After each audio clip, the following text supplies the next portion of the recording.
Ito kami ng kalderetang baka, guys. Pinakukuluan ko muna yung ano, pinipressure cooker ko yung 1.5 kilo na ano na baka. Nakakat na yan, no? Galing ng grocery.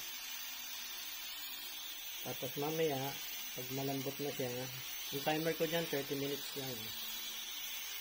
Yung laman dito ko lalagay, yung sabaw dito na muna. Kasi dyan na rin ako magigisa, no? Sa pressure cooker. Tatanggalin ko lang yung takip na muna.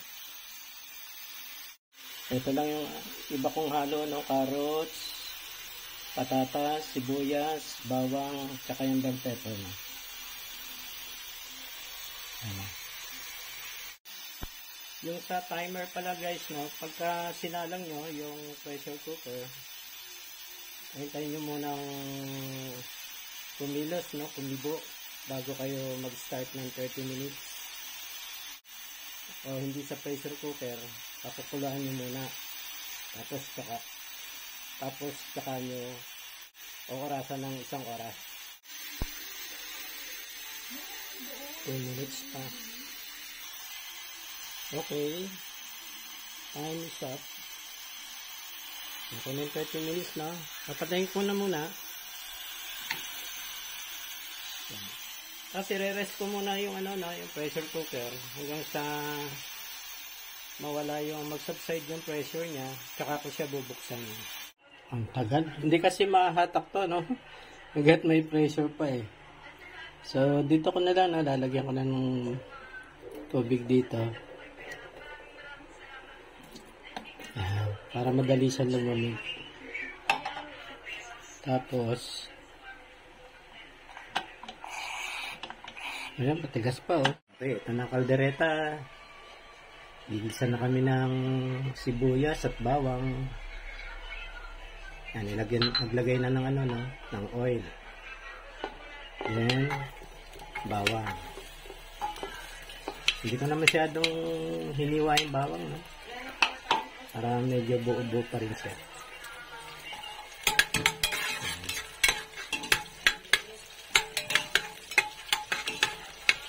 Na tong yung ano na beef, tapos ito naman yung sabaw niya. Yung palang pinakuluan ko siya, nilagyan ko na ng toyo, ano? Toyo lang.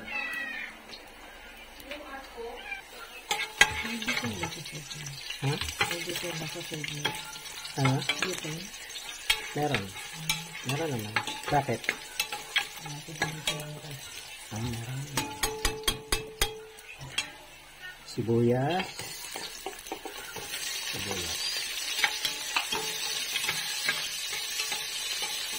Yan na rin kami sa pressure cooker nagluto, ano? Para isa lang ang gagamitin. Mahirap kasi magugas eh. Yung carrots.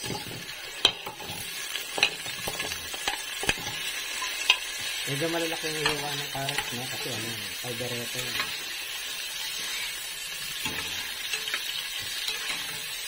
Hindi naman kalaki yun. Tapos patatas. Patagal palambutin yan, ano? Yan na lang naman ang palalambutin natin, eh. Yung ano natin, yung baka, ano na, malambot na. At titimplahan na lang. Bell pepper.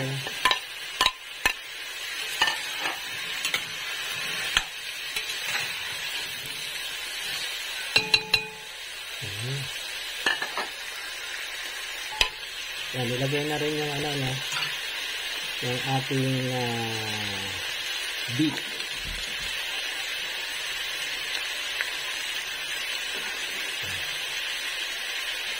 Bubuhos na lang. Lalo rin yung beef na mas kalahating kilo yata. Tapos haluin.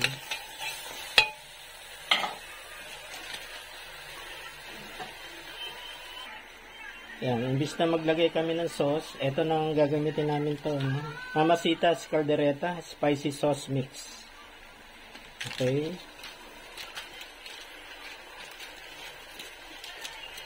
Yan, ano na ba?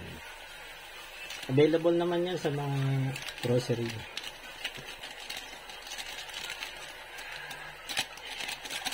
Ayan. Tapos haluin.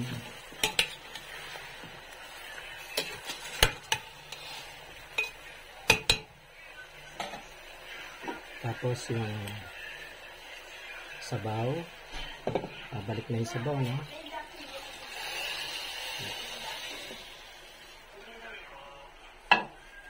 Yan.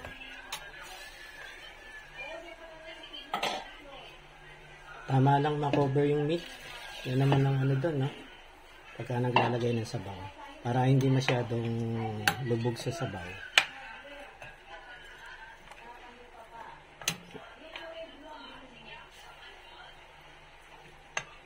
Palambutin na lang muna natin yung ating veggies.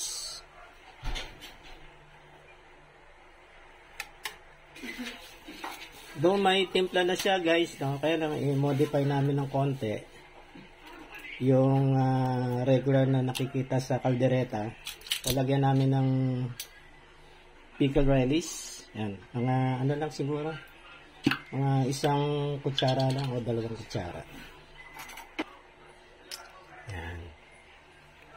Sili. Ayan. 3 sili lang. Kasi dito ayaw nila na maanghang. Ayan. Pag lumambot na yung gulay, okay na yan. Yun na lang gulay ang palalambutin dyan eh. Ayan. Sige, lahatin na natin. O sige, tomato sauce. Kaya maglalagay na yan.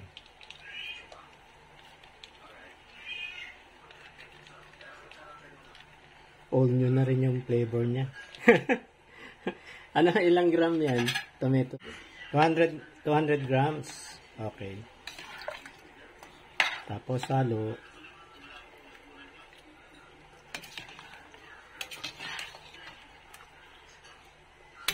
Tapos sisimmer namin mamaya. Okay. Ako nga kulay. Toyo. Yan. Okay.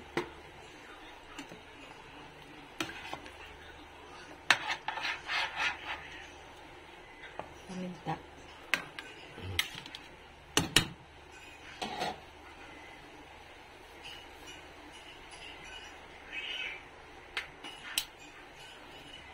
Lastly, paminta. Ground black pepper.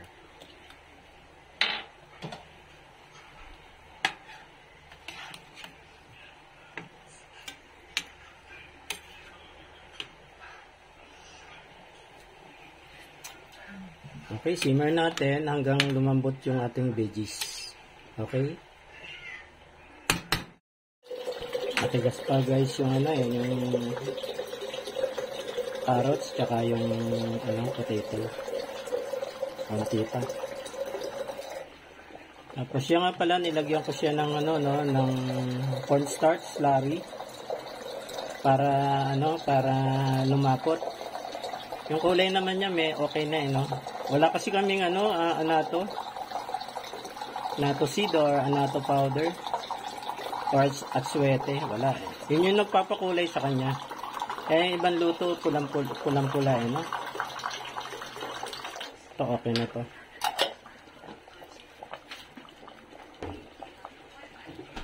Malapot na siya. Tikman ko lang